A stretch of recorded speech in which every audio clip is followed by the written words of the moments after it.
Have you ever felt it? The quiet but persistent sense that you are living your life as a stranger to yourself. You move through the world, you perform your roles, you make your choices. All the while a vast, unknown, and often terrifying continent lies uncharted within your own soul. You are plagued by moods you cannot explain, by desires you cannot control, by self-sabotaging behaviors that seem to rise from some dark and alien place.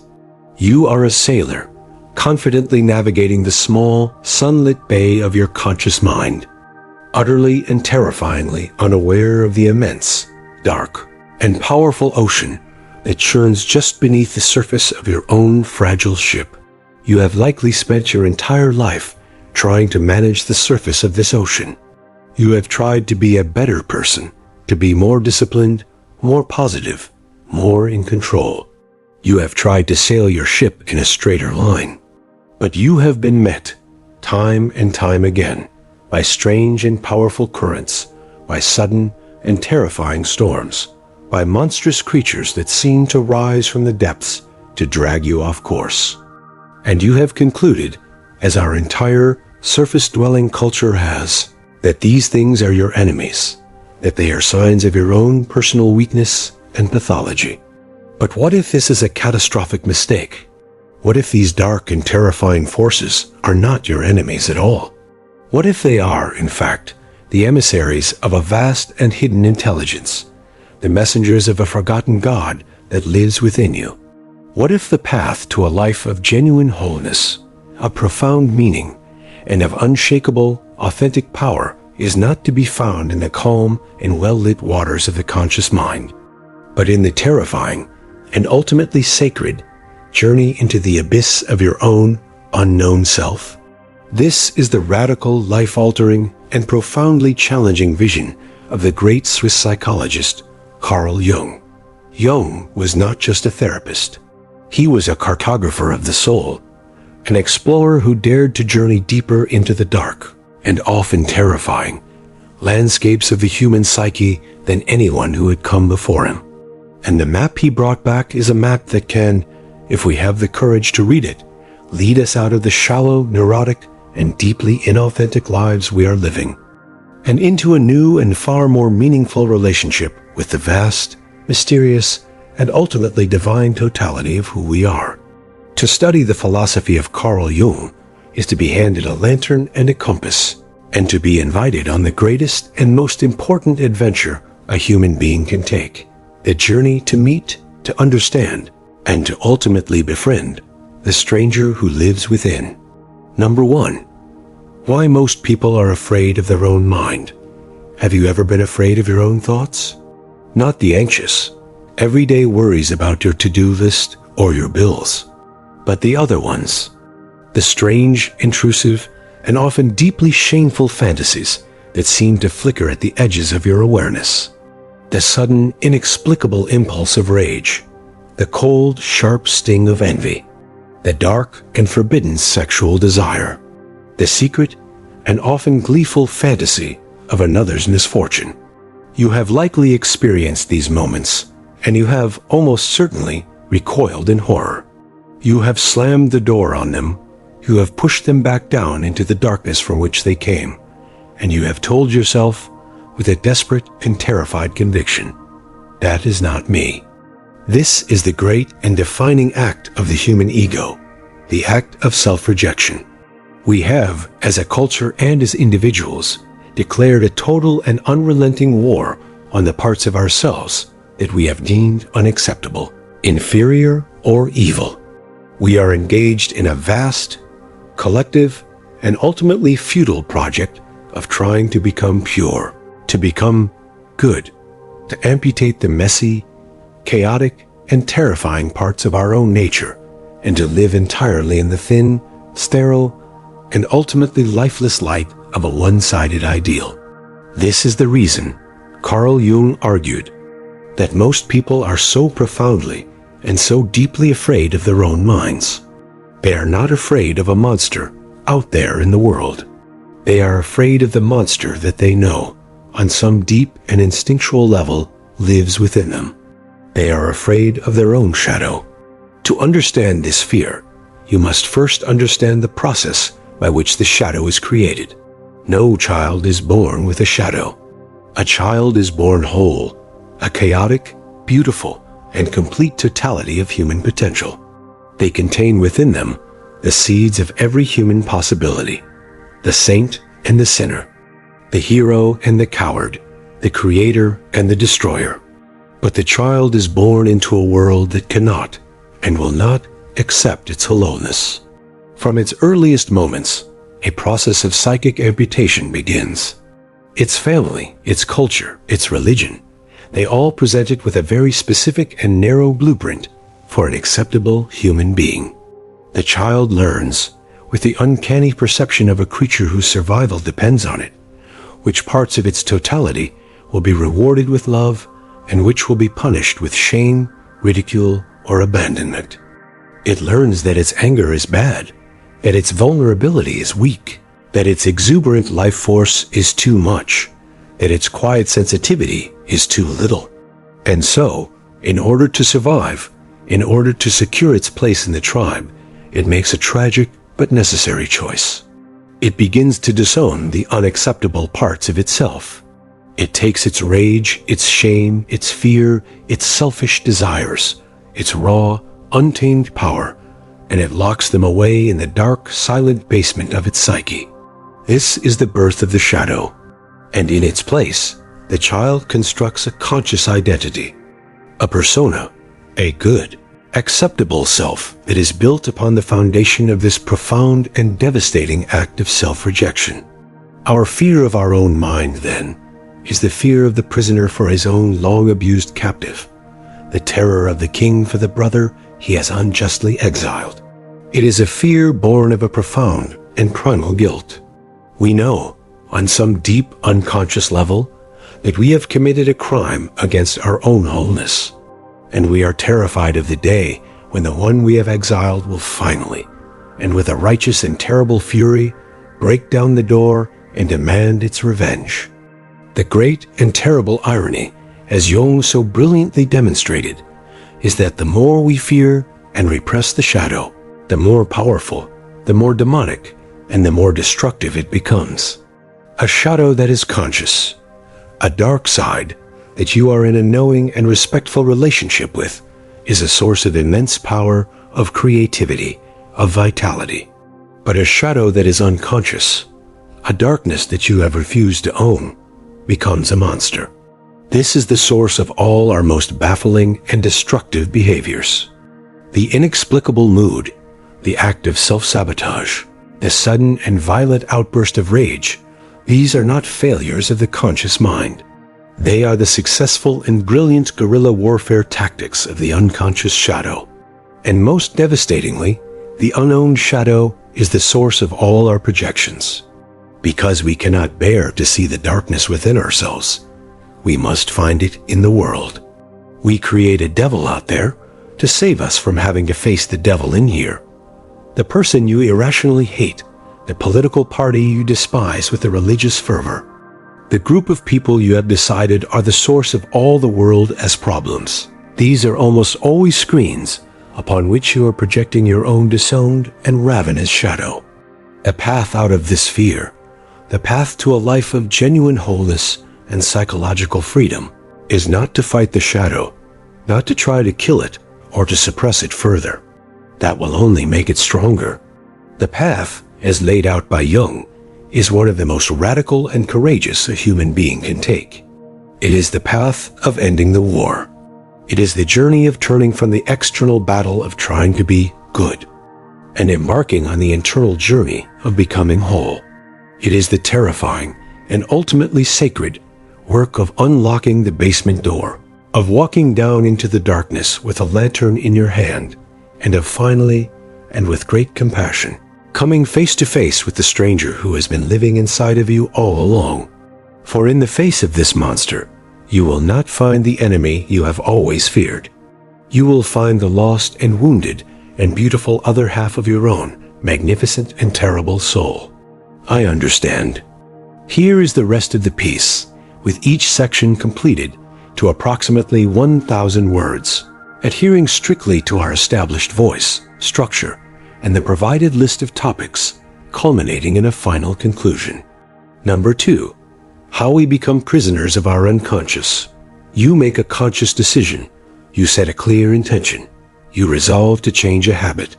And then you watch, with a kind of horrified and helpless detachment, as you do the exact opposite. You are a ship's captain who has plotted a clear and rational course, only to find that a powerful and invisible current, a deep and unknown force, is pulling you in a completely different and often self-destructive direction. You are not a free agent.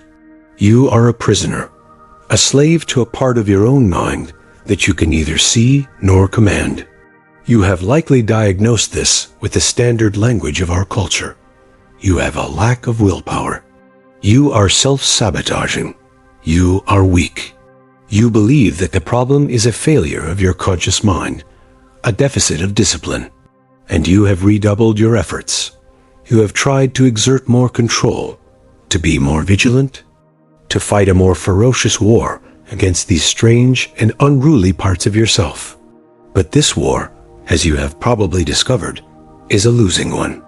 The more you fight, the more you seem to lose. The brutal and uncomfortable truth, as laid out by the great psychologist Carl Jung, is that this experience is not the exception. It is the rule. For the vast majority of human beings, the conscious mind, the ego, is not the king of the psyche. It is a small and often quite pathetic constitutional monarch who is largely at the mercy of a vast, powerful, and almost entirely invisible shadow government. This shadow government is the unconscious. And Jung's great and terrifying discovery was this: until you make the unconscious conscious, it will direct your life, and you will call it fate. Your life is not a series of random events and unfortunate choices. It is a script written in the invisible ink of your own unexamined and all-powerful unconscious mind. To understand how we become prisoners of our own unconscious, you must first appreciate its immense and almost unimaginable power. The conscious mind, the you that you identify with, is a tiny, flickering candle of awareness. The unconscious is the vast, dark, and ancient cavern in which this candle sits. It is the repository of all your repressed memories, of all your disowned feelings, of all the powerful, archetypal, and instinctual energies of your humanity that were deemed too threatening for the well-lit and orderly room of your conscious identity. This unconscious is not a passive storage facility. It is a living, dynamic, and intensely active entity. It is a collection of what Jung called complexes. A complex is a cluster of emotionally charged ideas, memories, and images that have been gathered around a central, archetypal core. You have a mother complex, a father complex, a power complex, an inferiority complex. These are not just intellectual ideas. They are living, semi-autonomous subpersonalities within your own psyche. They are the ghosts that haunt the house of your soul, and they are the true rulers of your life. When you are triggered, when you have a sudden and disproportionate emotional reaction to an event, you are not reacting to the event itself. You have bumped into one of your complexes, and in that moment, the conscious, rational ego is overthrown. The complex takes over. You are no longer a 40-year-old adult. You are a terrified 4-year-old child. You are no longer a reasonable person. You are a bundle of raw, unmetabolized, and archetypal rage.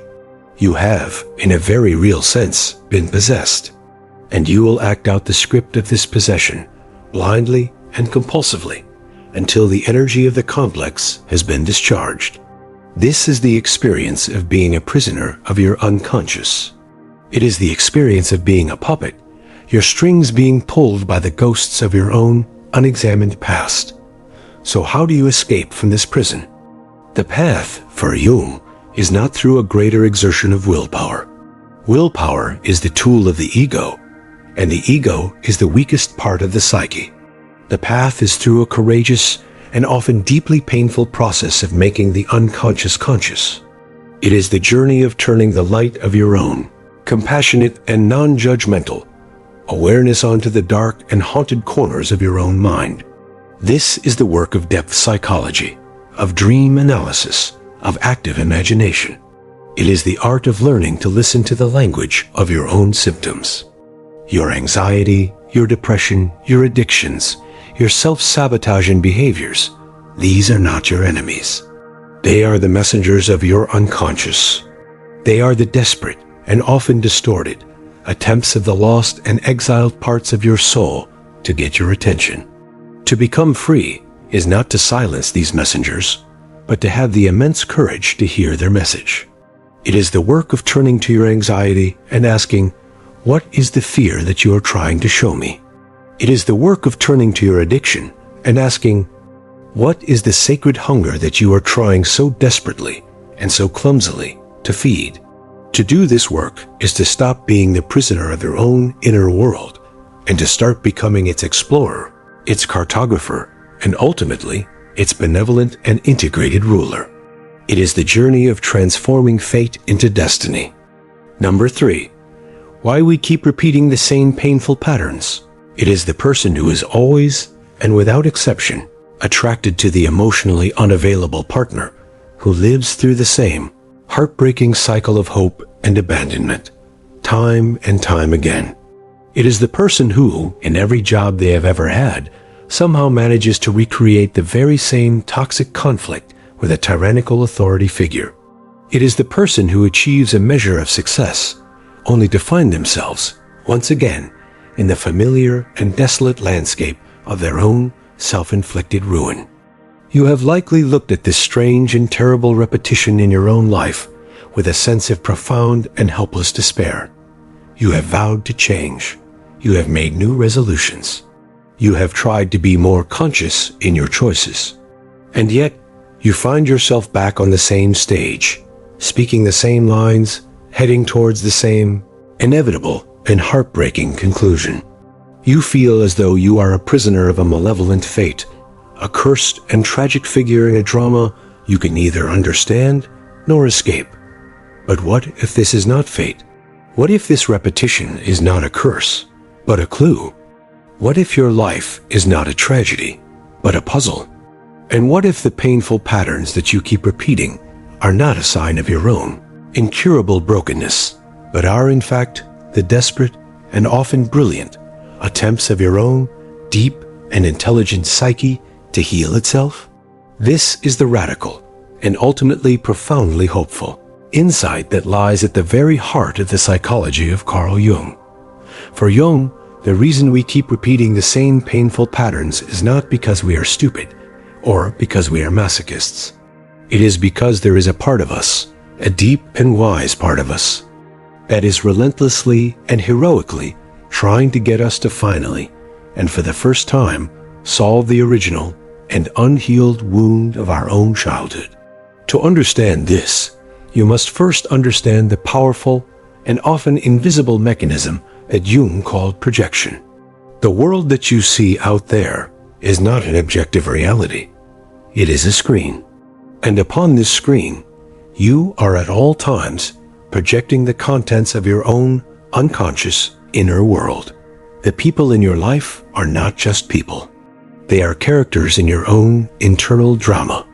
They are the hooks upon which you hang the forgotten and unlived parts of your own soul. The most powerful of these projections are born from our earliest and most formative relationships.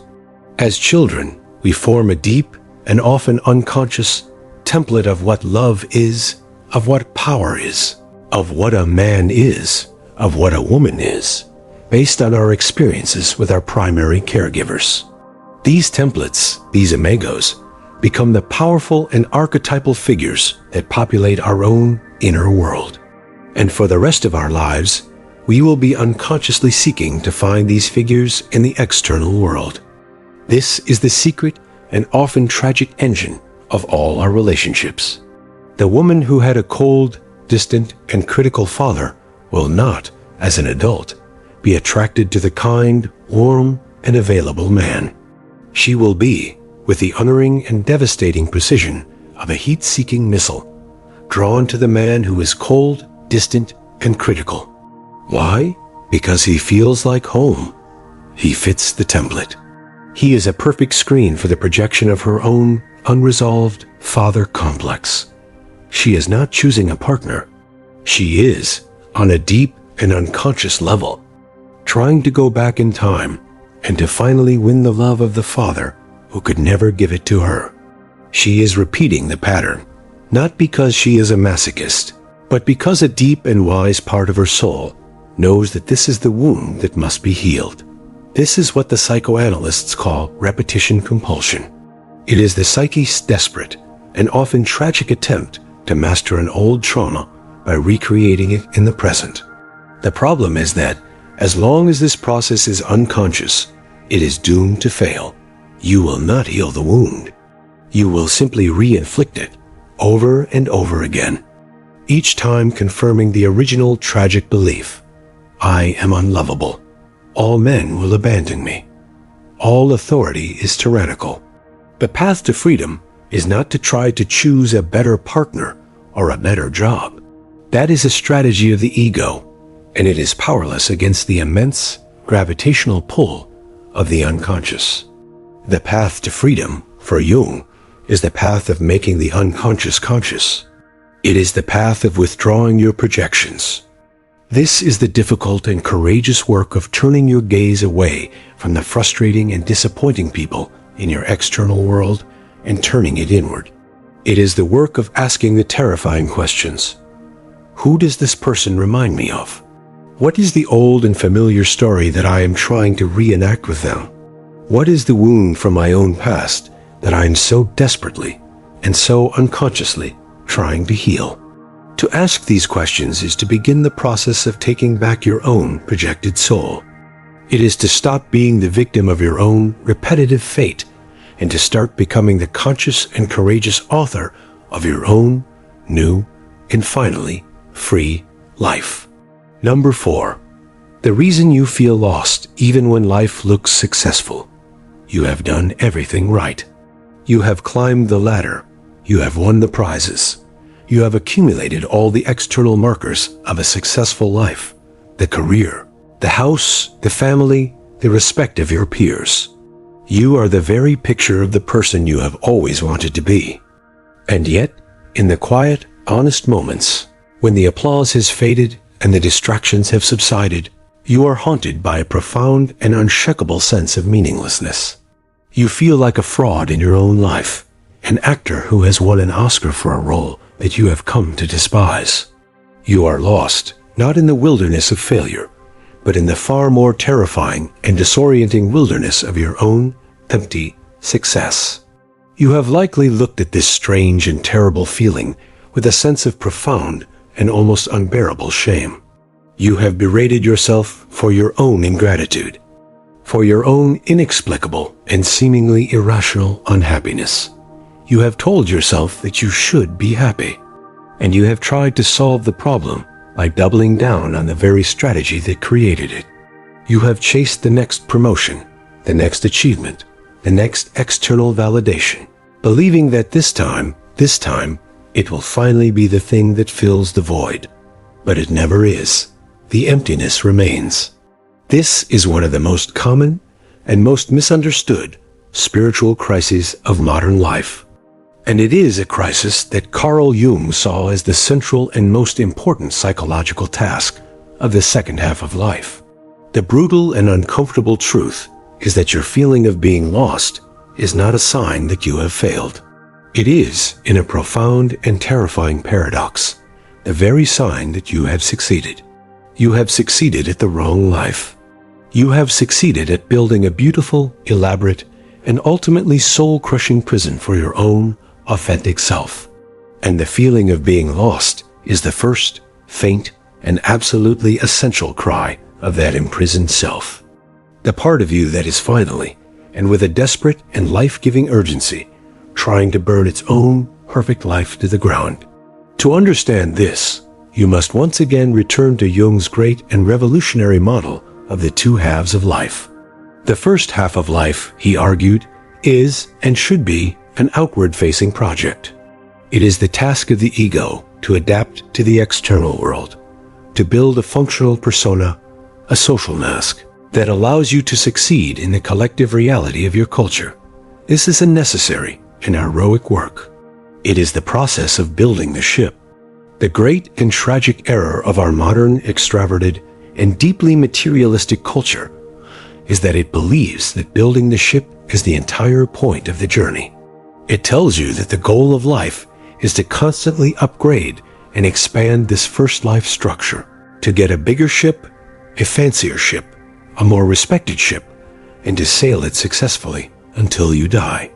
But Jung knew that this was a catastrophic mistake. He saw that around midlife, the soul begins to issue a new and urgent call, a call that is in direct opposition to everything you have worked for.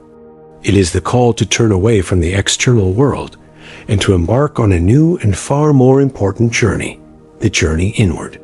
The first half of life was about finding your place in the world. The second half is about finding yourself. It is the journey of individuation. The feeling of being lost in the midst of your own success is the call to this journey. It is the soul's way of telling the ego, the ship is built, it is a beautiful ship, and it has gotten you this far. But the treasure you are now seeking is not to be found on any of the continents of the known world. It is to be found in the deep, dark, and terrifying waters of your own unknown soul. It is time to abandon the ship. This is a terrifying prospect. It is the call to let go of the very identity that has defined you, that has brought you all of your success, that has won you all of your applause. It is the call to a kind of death. The death of the successful self, of the good self, of the self that you and everyone else has always known. This is why so many of us resist this call. We cling to the ship. We polish its brass. We hoist its sails. And we continue to sail with a frantic and desperate energy around the same small and increasingly boring familiar bay. And we wonder why we feel so lost, so empty, so dead inside. We are the hero who has refused the call to adventure. And the price of this refusal is a life of quiet and ultimately quite comfortable despair. The only way to find yourself is to have the immense courage to be, for a while, completely and utterly lost. Number 5. How society forces you into a fake identity. It is the feeling of being a performer in the play of your own life, of speaking lines that are not your own, of wearing a costume that does not quite fit. You are the nice person who is seething with a secret and unspoken rage. You are the strong person who is silently drowning in a sea of their own unacknowledged vulnerability. You are the successful person who is haunted by a profound and terrible sense of their own inner emptiness. You have a beautiful and often quite convincing mask, but you have, on some deep and tragic level, completely and utterly forgotten the face that lies beneath it. You have likely been taught to see this as a necessary and even virtuous compromise. You believe that to be a functioning and well-liked adult is to be a good actor, to successfully manage your own messy and inconvenient inner reality for the sake of a smooth and harmonious social world. You have become a master of the performance, a brilliant and highly skilled public relations agent for your own carefully constructed brand, and you have received your reward, the approval of the world. But you have paid a terrible and almost unbearable price. The price is your own soul. This is the great and tragic drama that Carl Jung placed at the very center of his psychology. It is the eternal and often devastating conflict between the individual and the collective, between the authentic self and the demands of a society that is, in many ways, fundamentally hostile to its existence. The brutal and uncomfortable truth, as Jung saw it, is that society does not want the real you. It wants a compliant, a predictable, and a useful you, and it will exert a relentless and often quite brutal pressure on you, from the moment you are born, to force you into a fake identity that serves its needs and not your own. This fake identity is what Jung famously called the persona. The persona is your social mask. It is a necessary and essential tool for navigating the complex and often quite dangerous world of human interaction. It is the uniform you wear to your job, the face you put on at a party. It is not, in and of itself, a bad thing. It is a vital and necessary compromise between the unique and often chaotic reality of your own inner world and the demands of the collective.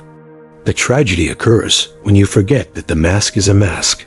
It occurs when you become so identified with the role you are playing that you lose all connection to the actor who is playing it. This is the great and defining sickness of modern life. We have become a civilization of masks, a world of personas, a society of beautifully crafted and utterly hollow shells. How does this happen? The process begins in our earliest childhood. We are born as creatures of pure, unadulterated, and often quite inconvenient authenticity. We are a bundle of raw and often contradictory impulses. But we are also born with a deep and primal need for belonging, for the approval of the tribe. And we learn, with the uncanny perception of a creature whose survival depends on it, which parts of our authentic self are acceptable to the tribe, and which are not. We learn that our anger is bad, that our sadness is inconvenient, that our joy is too loud, that our strange and idiosyncratic passions are weird. And so, in order to survive, in order to secure our place in the tribe, we begin a long and tragic process of self-amputation.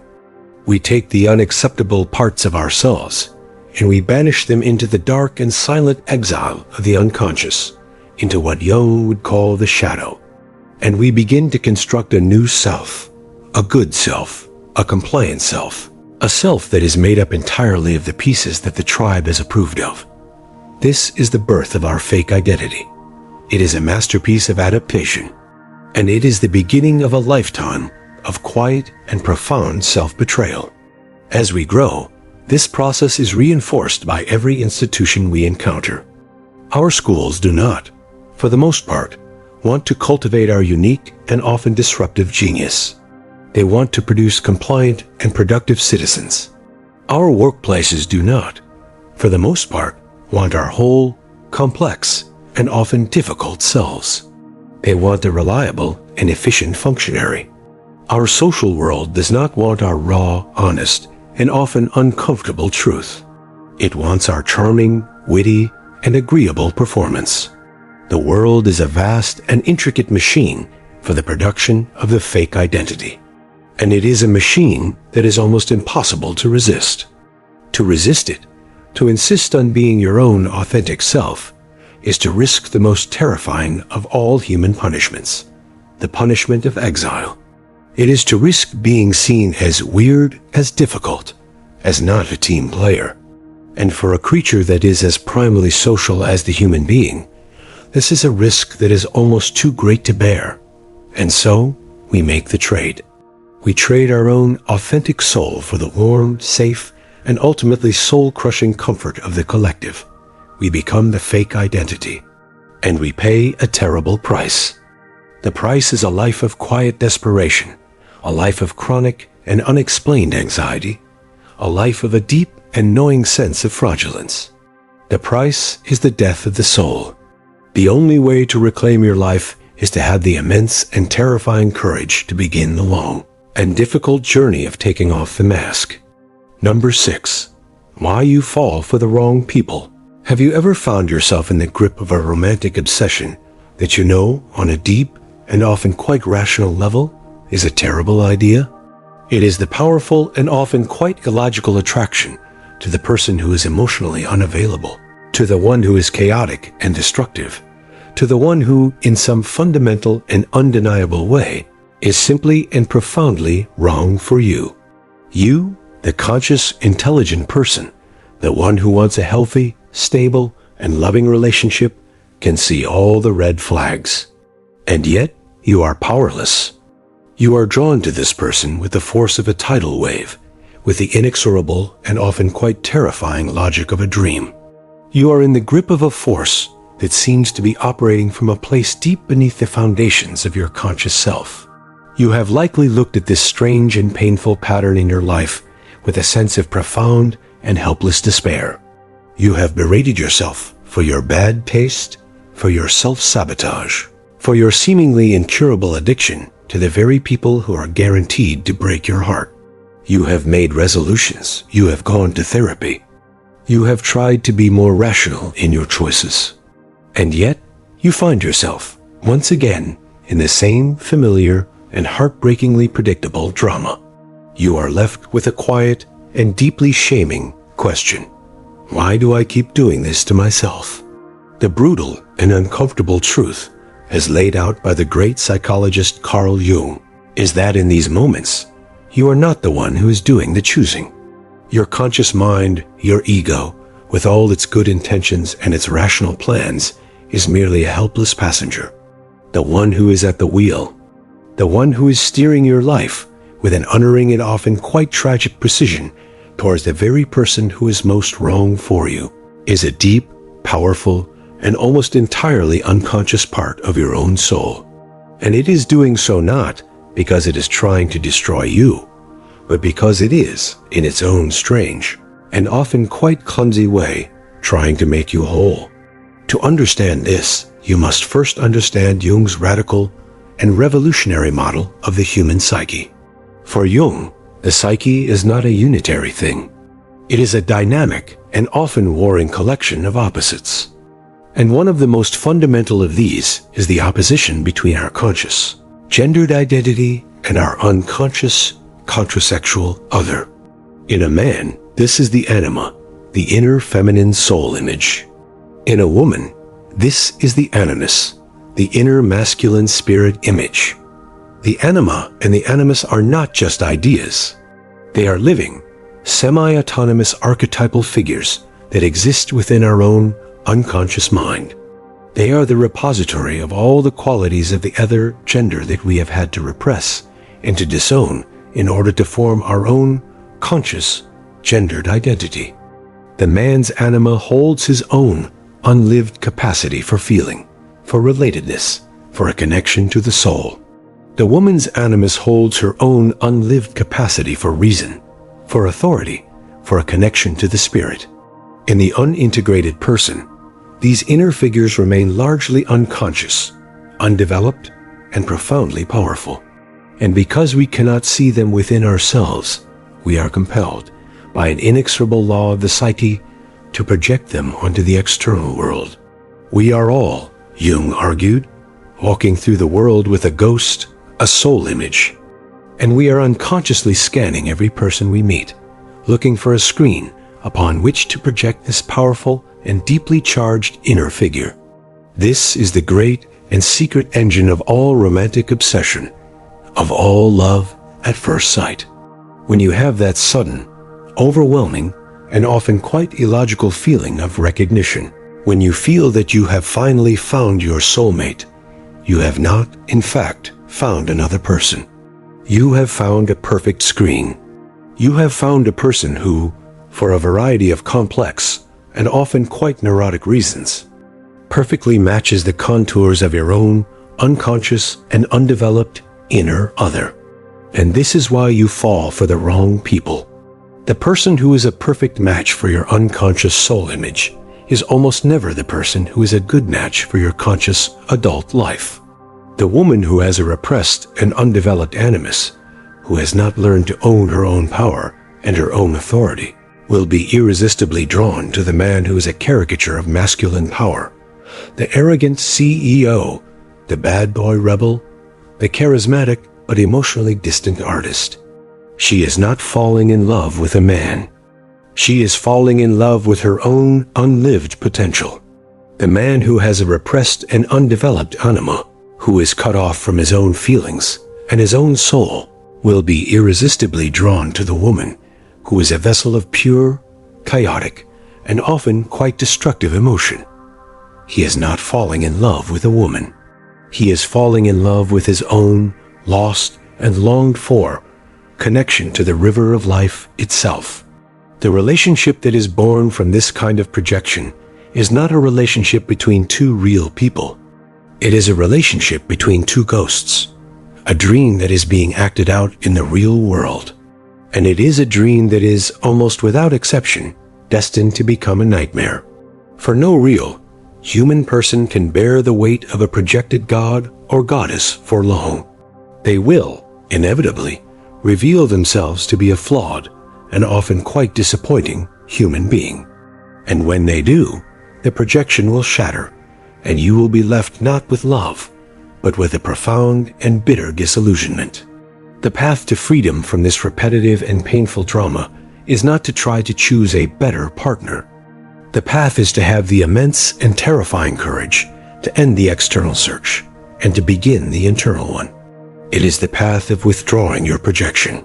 It is the sacred and alchemical work of building a conscious and loving relationship with your own inner other.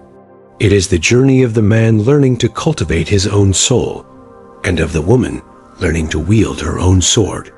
It is the journey of becoming whole within yourself, so that you can finally meet another person not as a desperate and needy half, but as a full and sovereign equal. Number 7. The hidden war inside every human. The stranger who lives within you. The one who emerges in your darkest moments, in your ugliest fantasies, in your most inexplicable acts of self-sabotage. It is the part of you that is lazy when you want to be disciplined, that is cruel when you want to be kind, that is terrified when you want to be courageous. It is the saboteur, the monster, the dark and unruly twin who seems to be locked in a permanent and often losing battle with the person you are trying to be. You have likely spent most of your life engaged in this internal civil war. You have tried to conquer this dark twin, to starve it, to shame it, to reason it into submission. You have built a life on the fragile hope that if you just try hard enough, if you just become better enough, you can finally vanquish this enemy within and achieve a state of lasting peace and self-control. But the enemy never surrenders.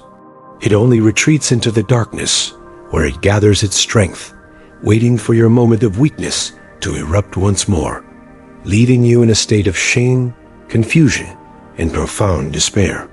You are a house divided against itself, and you are beginning to suspect that it is a war you can never, ever win. This is the most fundamental and agonizing of all human dramas. And it is a drama that the great Swiss psychologist Carl Jung placed at the very center of his entire psychological system. This is not just a personal neurosis, a private character flaw. This is the eternal, archetypal, and absolutely essential battle between the ego and the shadow. To understand this battle is to understand the very engine of your own suffering. And to learn how to end it is to discover the secret to a form of freedom so profound, so radical, that it can transfigure your entire existence. The great and paradoxical secret that Jung revealed is this: true freedom is not found in the victory of the ego over the shadow. It is not found in winning the war.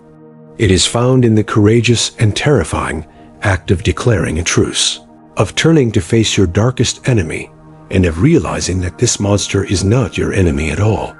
It is the rejected, abandoned, and long-lost half of your own soul. To understand the nature of this war, we must go back to its origins, to the very beginning of your conscious life. You were not born a divided being. You were born whole. But you were born into a world that could not, and would not, accept your wholeness. From your earliest moments, a process of psychic amputation began. Your family, your culture, your religion, they all presented you with a very specific and narrow blueprint for an acceptable human being. You learned which parts of your totality would be rewarded with love and which would be punished with shame. And so, in order to survive, you began to disown the unacceptable parts of yourself. You took your rage, your shame, your fear, your selfish desires, your raw, untamed power, and you locked them away in the dark, silent basement of your psyche. This is the birth of what Jung called the shadow. And in its place, you constructed a conscious identity, a persona, a good, acceptable self that is built upon the foundation of this profound and devastating act of self-rejection. The ego is the general of this good army, the champion of the light, and its primary and lifelong mission is to keep the shadow, the king of the darkness, locked in its prison. This is the hidden war. Your entire conscious life becomes the project of maintaining this division, of keeping the basement door locked. But the shadow, being a living and essential part of your own life force, will not consent to its own imprisonment. It will wage a relentless and brilliant campaign of guerrilla warfare against the tyrannical rule of your ego. Your inexplicable moods, your chronic procrastination, your sharp and venomous reactions to the flaws of others. These are the tactics of the shadow. And most powerfully, the shadow erupts in your acts of self-sabotage. The high-achieving professional who has a secret addiction, the faithful partner who inexplicably blows up their marriage, the person who finally gets the opportunity they have been dreaming of, only to unconsciously mess it up. This is not a failure of the ego's will. This is a revolutionary act by the shadow. It is the psyche's desperate and often tragic attempt to shatter the false, one-sided life of the persona and to force a confrontation with the whole, complex and terrifying truth of who you are. The great and terrible irony is that the more you try to be a good and perfect person, the more you strengthen the ego's tyrannical rule, the more powerful, the more demonic, and the more destructive your shadow becomes. As Jung famously wrote, "I would rather be whole than good." The person who is striving for a one-sided goodness is creating a psychic pressure cooker. The shadow, denied any legitimate outlet, builds and builds in the darkness until it inevitably explodes. The path to peace, the path to freedom, is not to help the ego win the war. It is to convince the ego to surrender. It is the journey of turning from the external battle of trying to be good and embarking on the internal journey of becoming whole. It is the terrifying and ultimately sacred work of unlocking the basement door, of walking down into the darkness with a lantern in your hand, and of finally, and with great compassion, coming face to face with the stranger who has been living inside of you all along. For in the face of this monster, you will not find the enemy you have always feared. You will find the lost and wounded and beautiful other half of your own, magnificent and terrible soul. Number 8. Why nightmares are messages, not monsters. It may be a dream of being chased, of falling, of being trapped, of facing a monster that is the very embodiment of your deepest and most secret dread. You have likely dismissed this experience as a meaningless and unpleasant glitch in your own neural machinery. You have told yourself that it was just a dream, a random firing of synapses, a piece of psychic garbage to be quickly forgotten. Our modern rationalistic culture has taught us to see our dreams, and especially our nightmares, as a form of madness. A temporary and unimportant insanity that we are all, for some strange reason, subjected to every night. But what if this is a profound and devastating mistake? What if your nightmares are not a meaningless chaos, but are, in fact, a form of profound and sacred communication? What if the monster that is chasing you is not a monster at all, but a messenger, a guide, a desperate and often terrified emissary from the deepest, most wounded, and wisest parts of your own soul? This is the radical and ultimately life-altering insight of the great psychologist Carl Jung. For Jung, a dream is never just a dream.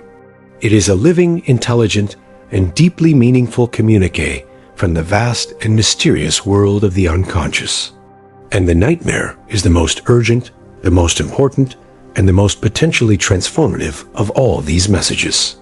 To learn to decode the language of your nightmares is to be handed a secret and powerful key, a key that can unlock the hidden doors of your own psyche and lead you to the lost and buried treasures of your own authentic self. To understand this, you must first abandon the ego's arrogant and deeply naive belief that it is the master of your own inner house. The conscious mind, the you that you identify with, is, in Jung's model, a small and fragile island in the vast, deep, and often quite turbulent, ocean of the unconscious. This unconscious is not a passive repository of forgotten memories. It is a living, dynamic, and immensely intelligent entity. It is the ancient, primordial, and archetypal foundation of your very being. And it is always, and without exception, seeking wholeness. When there is a profound and unsustainable split in your psyche, a split between the good and acceptable self that your conscious ego is trying to be, and the dark, disowned, and repressed parts of yourself that you have banished into the shadow, the unconscious will attempt to correct this imbalance. It will try to communicate with the ego, to send it a message, to warn it that it is living a dangerously one-sided and inauthentic life. And the primary language of this communication is the dream. A dream, for Jung, is a symbolic story that reveals the true, and often quite uncomfortable, state of your own inner world. But the ego is a stubborn and often quite stupid ruler. It does not want to hear this message. It has spent its entire life building a beautiful and deeply fragile fortress of its own goodness, and it does not want to be told that this fortress is built on a lie. And so, it ignores the dream's subtle whispers. It dismisses its strange and beautiful symbols. And the unconscious, like any messenger who is being ignored, is forced to raise its voice. The dream becomes more vivid, more emotionally charged, more insistent. And if it is still ignored, it will finally, and with a desperate and life-giving urgency, begin to scream. The nightmare is the scream of your own, long-neglected soul. The monster that is chasing you in your dream is not an external enemy. It is a part of you. It is the symbolic representation of a powerful and vital energy within your own psyche that you have disowned, that you have repressed, that you are, in your waking life, running from. The rage you have refused to feel, the grief you have not allowed yourself to mourn, the power you have been too afraid to claim. These are the things that take on the monstrous and terrifying form of the chaser in your dream. The nightmare is a game of hide and seek with your own soul, and the monster is the part of you that has finally, and with a great and terrible love, come to find you. The dream of falling is not just a random fear. It is the psyche's way of telling the ego that its high and mighty position, its arrogant and inflated sense of its own control, is unsustainable, that it is out of touch with the grounding and humbling reality of its own earthy and instinctual nature. The dream of being trapped is not just a claustrophobic fantasy. It is the psyche's desperate and symbolic representation of the fact that you are living in a cage of your own self-imposed limitations, of a job that is suffocating your soul, of a relationship that is a prison. The path to healing is not to find a way to stop the nightmares. The path is to have the immense and terrifying courage to stop running. It is the work of turning in the dream itself and facing the monster. It is the art of asking your fear, what are you? What is the message that you are trying so desperately to deliver? To do this is to begin the sacred and alchemical work of integration. It is to begin the process of reclaiming the lost and terrifying parts of your own wholeness. And when you do, a miraculous thing happens. The monster, when it is met with the light of a courageous and compassionate consciousness, begins to transform. The terrifying demon is revealed to be a powerful and life-giving God. And the nightmare, the source of your greatest fear, becomes the gateway to your most profound and liberating healing. Number 9. The real reason we fear being alone. Have you ever felt it? A cold, creeping, and often quite frantic panic at the prospect of your own unstructured and unoccupied solitude. It is the end of a long and busy day. The house is quiet, and you are finally, for the first time, alone. And in that silence, in that emptiness, a profound and terrifying anxiety begins to rise. You feel a desperate and almost irresistible urge to fill the void. You reach for your phone, you turn on the television, you pour a drink, you call a friend. You will do anything, absolutely anything, to avoid the simple, and apparently quite terrifying, experience of being alone with yourself. You have likely been taught to see this as a normal and healthy part of the human condition. You are a social animal. You need connection. Your fear of being alone is a sign of your own warm and gregarious humanity. And to a certain extent, this is true. But what if there is a deeper and far more terrifying reason for this frantic flight from solitude? What if your fear of being alone is not a fear of the absence of others, but a fear of the presence of a stranger?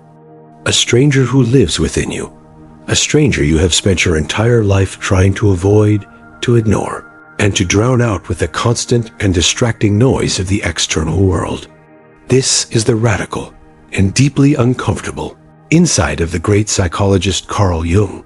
For Jung, the reason we fear being alone is that aloneness is the one state in which we can no longer escape from the vast, chaotic, and often quite terrifying reality of our own unconscious mind. The brutal and uncomfortable truth is that you are not afraid of being lonely. You are afraid of the company you are forced to keep when all the distractions have been stripped away. You are afraid of the ghosts that haunt the house of your own soul. To understand this, you must once again return to Jung's fundamental model of the psyche. The conscious mind, the ego, the you that you identify with, is a small and fragile island in the vast, deep, and often quite turbulent ocean of the unconscious. For most of our lives, we are engaged in a frantic and desperate project of trying to live entirely on the surface of this island. We build our houses, we tend our gardens, we engage in the busy and distracting social life of the island's little village. And we do everything in our power to ignore the sound of the ocean, the great, dark, and mysterious force that is always and forever crashing against our shores. The external world, with its endless demands, its constant noise, its perpetual drama, is our greatest and most effective ally in this project of avoidance. The job, the friends, the family, the social media feed, these are not just parts of our lives. They are a sophisticated and highly effective defense mechanism. They are a wall of noise that we have built to protect our fragile, conscious island from the terrifying and magnificent roar of our own inner ocean. To be truly alone is to have this wall of noise suddenly and completely disappear. It is to be left standing on the shore of your own small island in the dead of night with nothing but the sound of the waves. And in that silence, in that solitude, the things that live in the ocean begin to emerge. The forgotten memories, the repressed feelings, the disowned parts of your shadow, the strange and powerful archetypal figures that are the very gods and monsters of your own deep nature. They all begin to crawl out of the water and onto the shore of your conscious awareness. This is a terrifying experience. It is the experience of meeting the stranger within. It is the experience of realizing that you are not the master of your own house, that you are, in fact, living with a host of powerful and often quite frightening roommates that you have never even met. The anxiety you feel when you are alone is not an existential angst. It is a very real and very rational fear. It is the fear of the person who knows, on a deep and instinctual level, that they are not, in fact, alone at all. They are in the presence of the vast and untamed wilderness of their own soul, and they have no map, no compass, and no weapon. And so, they run. They run back to the noise, back to the distraction, back to the comforting and ultimately soul-crushing illusion of the social world. A world where they can, for a little while longer, pretend that the ocean does not exist. But for Jung, this journey into the terrifying landscape of your own solitude is not a pathology to be avoided. It is the great and necessary adventure of a human life. It is the individuation process, the journey of becoming a whole and integrated person. To be free is not to successfully and permanently distract yourself from your own inner world. It is to have the immense and terrifying courage to turn and to face it. It is the work of learning to be the calm and courageous beachcomber of your own soul. It is the art of learning to sit on the shore of your own inner ocean and to watch with a compassionate and non-judgmental curiosity as the strange and often quite beautiful creatures of your own depths emerge. It is the work of learning to speak their language, to understand their needs, to integrate their wisdom and their power into your own conscious life. The person who has done this work is no longer afraid of being alone. For them, solitude is not an emptiness. It is a profound and radical fullness. It is not a state of loneliness. It is a state of deep and satisfying communion with the vast and magnificent totality of their own being. They have not just learned to tolerate their own company. They have come to prefer it. For they have discovered that the stranger who lives within them is not a monster to be feared, but is, in fact, the very source of all their wisdom, all their creativity, and all their power. They have discovered that the ghost in their own machine is not a ghost at all. It is God. Number 10. Why your darkest traits hold your greatest power. A strange and heretical curiosity. A secret and terrifying sense of an immense and untapped power. You have been taught by your entire culture to see these parts of yourself, your rage, your envy, your ambition, your selfishness, as your enemies. They are the bad parts, the sins, the pathologies, the inner demons that you must conquer, that you must transcend, that you must purify yourself of in order to become a good and successful person. You have been engaged in a lifelong and exhausting war against your own dark nature, believing that your salvation lies in its total and unconditional defeat. But what if this entire war is a catastrophic mistake? What if your darkness is not your enemy, but is in fact your greatest and most misunderstood ally? What if the path to your own highest and most noble potential is not to be found in the denial of your darkest traits, but in the courageous and alchemical embrace of them? This is the most radical, the most dangerous, and the most profoundly liberating of all of Carl Jung's secret teachings. The brutal and uncomfortable truth is that your greatest power does not lie in your light. It lies in your darkness. The gold is not in the heavens. It is buried in the deepest, most terrifying, and most dragon-guarded caverns of your own personal hell. To understand this, you must once again return to Jung's great and revolutionary concept of the shadow. The shadow is the living, breathing repository of every part of ourselves that we have deemed unacceptable, inferior, or evil, and have therefore banished into the dark, silent, and forgotten basement of our psyche. But Jung knew that the psyche is an economy of energy. When you repress a part of yourself, you do not destroy it. You simply banish the energy associated with it into the unconscious. And the shadow, therefore, is not just a container of our badness. It is a vast and untapped reservoir of our own raw, undifferentiated, and immensely powerful psychic energy. It is the caged and starving beast of our own vitality. Our entire conscious life is an anemic and impoverished affair, precisely because we have cut ourselves off from this immense source of power. We are a kingdom that has sent its strongest and most ferocious warriors into exile, and then wonders why it is so weak, so passive, so easily conquered. The person who is too nice, who has disowned their own anger, is a person who has no boundaries, who has no passion, who has no power to fight for the things they believe in. The person who is too humble, who has disowned their own ambition, is a person who will never create anything of significance, who will never have the courage to bring their own unique gift into the world. But the shadow does not only contain our darkness. It also holds what has been called the golden shadow, the repository of our greatest strengths, our most brilliant talents, and our most profound radiance, which we have also, for a variety of complex and often tragic reasons, been forced to disown. Perhaps you are a child of immense creative power in a family that valued only pragmatism, and so you banished your artistic soul to the darkness. Perhaps you are a person of fierce, leonine strength in a culture that demanded a gentle, sheep-like conformity, and so you caged your own power. Your greatest, most world-changing gifts are often lying dormant in the same dark basement as your demons. The path to your greatest power, then, is the path of the alchemist.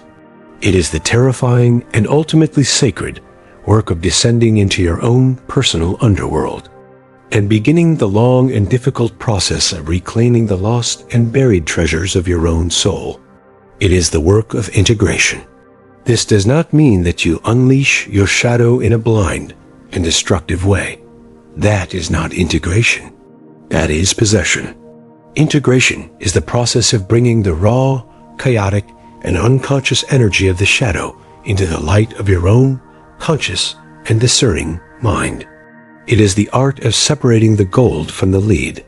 To integrate your anger is not to become an angry person. It is to transform the raw, destructive energy of rage into the clean, focused, and life-giving fire of passion, of courage, of a righteous and unwavering commitment to justice. To integrate your ambition is not to become a ruthless and narcissistic tyrant. It is to transform the grasping, ego-driven need for personal glory into a profound and selfless dedication to a transpersonal goal, to a work that is greater than your own small self. To integrate your fear is not to become a coward. It is to discover the profound and unshakable courage that is only ever to be found on the other side of it.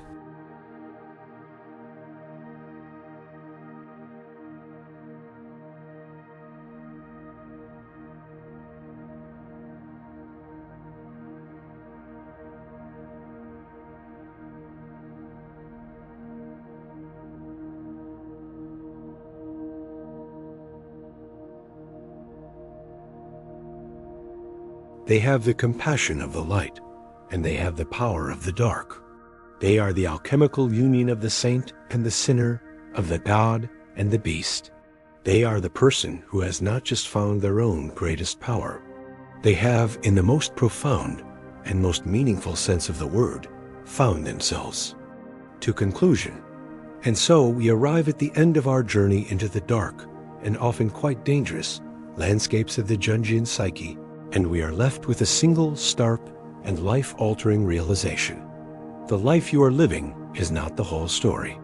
You are a vast, complex, and magnificent mystery. And the you that you consciously know is only a small, and often quite frightened, character in your own epic drama. The true, and often terrifying, action of your life is taking place in a realm that you have been taught to fear,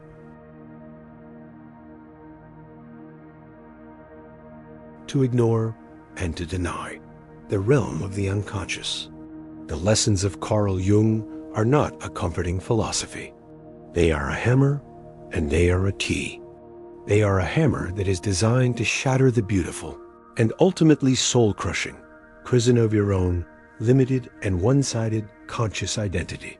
And they are a key that is designed to unlock the door to the vast, and often quite monstrous, basement of your own soul. A basement that you have been taught is a place of pure and unadulterated evil, but which is, in fact, the source of all your greatest treasures. He has shown us that our fear of our own mind is a fear of our own disowned wholeness. He has shown us that we are prisoners of an unconscious that we have refused to make conscious. He has shown us that our repetitive and painful life patterns are a desperate attempt by our own wounded soul to heal itself.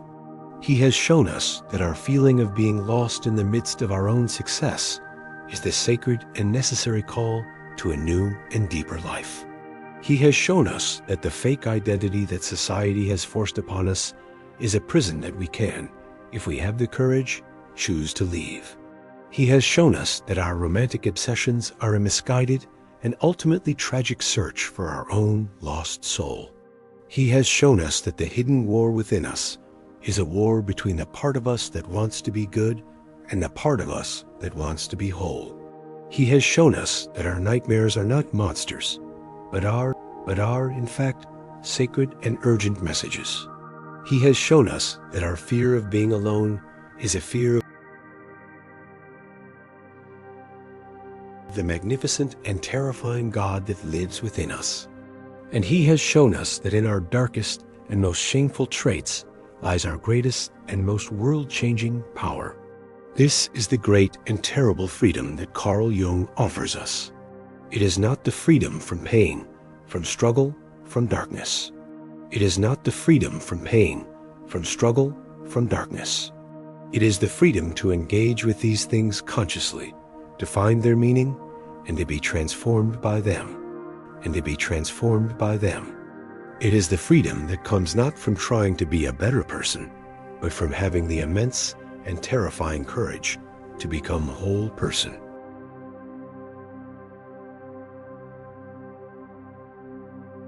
The door to the prison is not locked. It has been open all along. The only question is whether you will have the immense and terrifying courage to stop being the prisoner and to start becoming the explorer, the hero, and ultimately, the loving and integrated master of your own magnificent and terrible soul.